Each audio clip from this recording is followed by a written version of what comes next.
Okay, so welcome to section 8.3, which is Demoivre's theorem. Demoivre's theorem.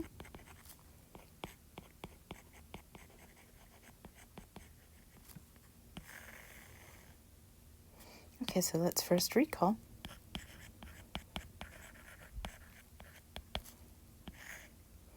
That, how shall I say this? For all z in members of the complex numbers, this implies that z can be written as a plus bi, right? Okay, but we can also write z as r times cosine of an angle plus I sine of an angle, which sometimes is abbreviated as R cis of an angle theta. It's not my favorite notation, but it will help us. So let's consider, pardon me, let's consider the middle case. So consider z being some radius r times cosine of an angle theta plus I times sine of an angle theta. Okay, so what this means is that if I square both sides, so z squared, that would mean I would take the whole right-hand side. Let me just copy and paste. R times the quantity, cosine of theta plus I sine of theta, and I would square it. Okay. Well, since we have a product here, we have R times. I know that I will square R. So I square each factor in this product, and I will square the quantity cosine of theta plus I sine of theta. That whole quantity squared. So that becomes a binomial that I need to expand. So we have R squared times the quantity. If I expand this out, what I get, first term squared. So this will be cosine squared theta plus twice the first term times the second term, cosine theta times I sine theta, plus the second term squared. And you'll notice, of course, I'm going to put, what should I do? I squared in purple. Sine squared I squared. Okay, and remember I squared was the same as -1. So this becomes R squared times the quantity. Let's group the green terms together. So cosine squared theta minus, because of that I squared, minus sine squared theta. And then I'm going to write this next guy as I times, I'm going to factor out the I, and it's going to be 2 sine of theta cosine of theta for that middle term, which I'm now writing second. Okay, well, what we have here is two distinct double angles. Namely, we have, for the green guy, cosine squared minus sine squared is cosine of 2 theta. And for the blue guy, 2 sine theta cosine theta is sine of 2 theta. So when I squared z, I squared the radius or modulus, and I doubled the angle. So this is, in effect, Demoivre's theorem, and this holds for any power. So Demoivre's theorem is as follows. Demoivre's theorem.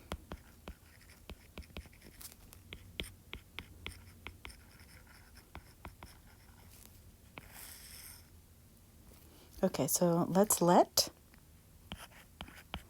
z be given as modulus r times the quantity cosine of theta plus I sine of theta. And of course, by default, this is indeed a complex number. So in triangular form, pardon me, in triangular form,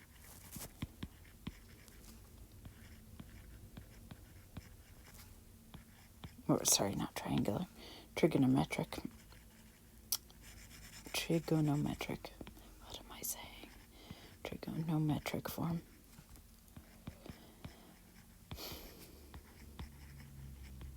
So then if I want to raise z to a power for any power n, so z to the n will be r to the n times the quantity cosine of n times theta plus I times sine of n times theta, where, of course, n is any positive integer. Okay, so let's put this to use. So for example, so let's evaluate the following powers of z. So evaluate the following.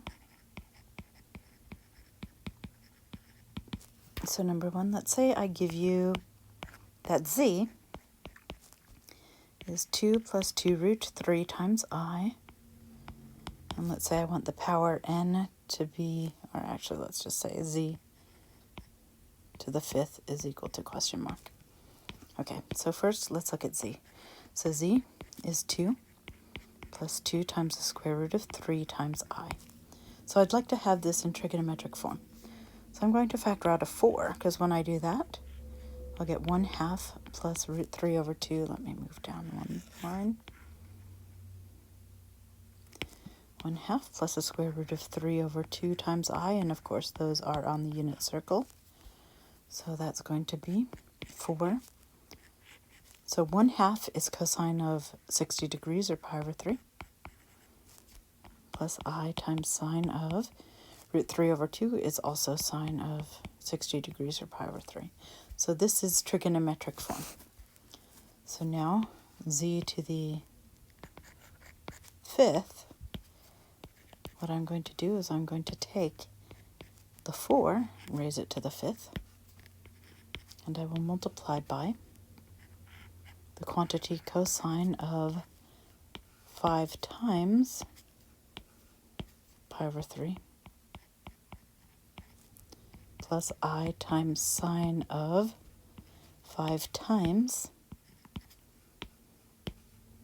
pi over 3. So what I end up with then, 4 to the fifth, what is that, 1024?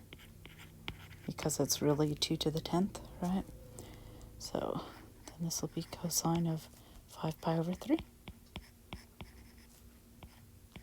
plus I times sine of 5 pi over 3.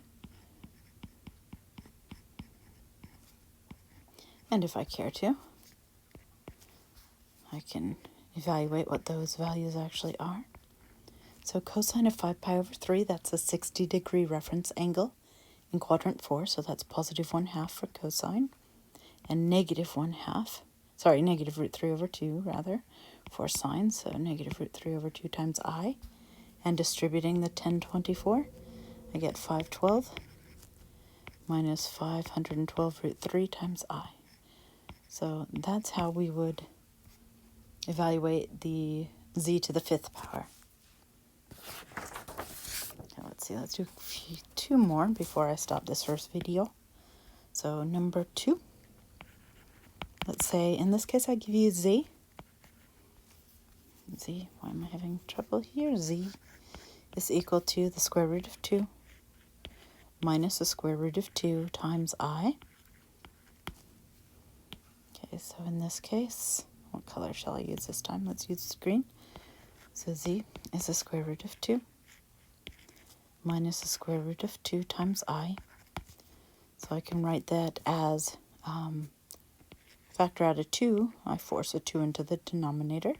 So this becomes the square root of 2 over 2 minus the square root of 2 over 2 times I. So at what angle is cosine positive root 2 over 2 and sine is negative root 2 over 2? Well, that's in quadrant 4. So that's going to be cosine of 7 pi over 4, the 45-degree reference angle, plus I times sine of 7 pi over 4.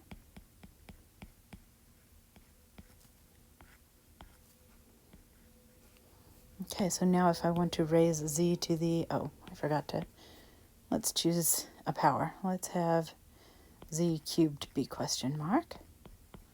So now if I want to raise z to the third power, so z to the third power, what I'm going to do is I'm going to take first 2 and raise that to the third power. Then I'm going to have cosine of 3 times the angle 7 pi over 4 plus I times sine of 3 times the angle 7 pi over 4.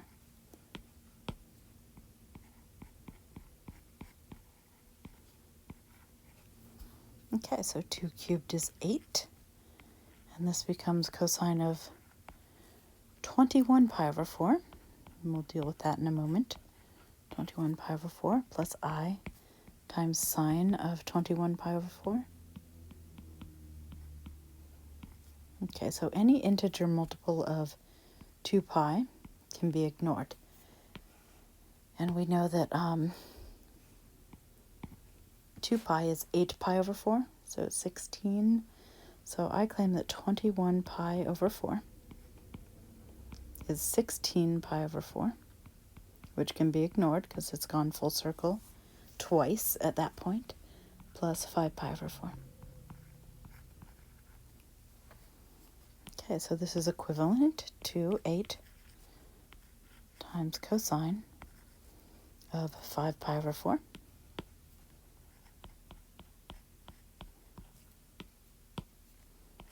plus I times sine of 5 pi over 4.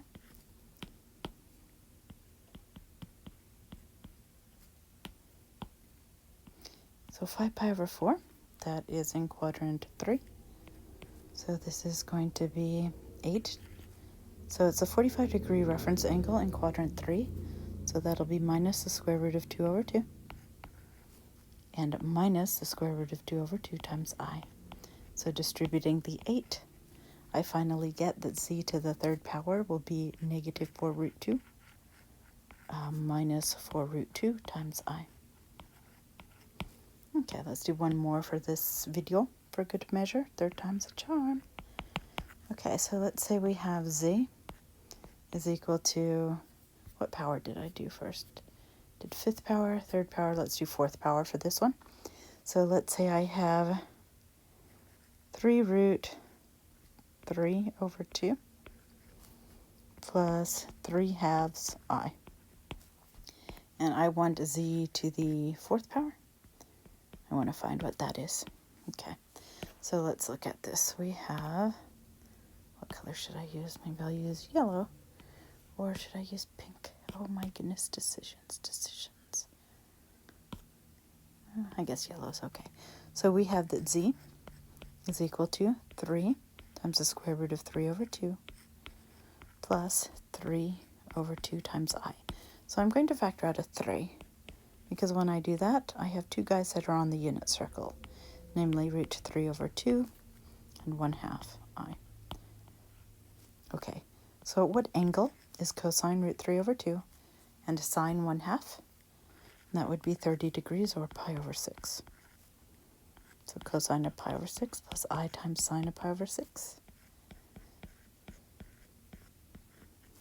Okay, so now if I want to find z to the fourth power, what I need to do there is I need to take 3 and raise it to the fourth power. Then I need to take and multiply the argument of the trigonometric functions by 4.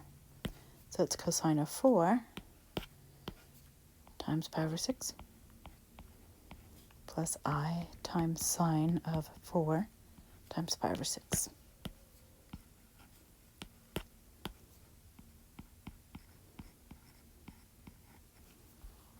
Okay, so 3 to the fourth is 81, because that's the same as 9 squared. And this will be cosine of 4 over 6 That reduces because 2 goes into 4 twice and into 6 3 times. So this now becomes 2 pi over 3, or 120 degrees, plus I times sine of 2 pi over 3. Okay, so we get 81 times the quantity. So cosine of 120 is negative 1/2, and sine of 120 is root 3 over 2 times I. And I could distribute the 8, but I think you get the idea. So I'm going to stop it there for this first video of 8.2.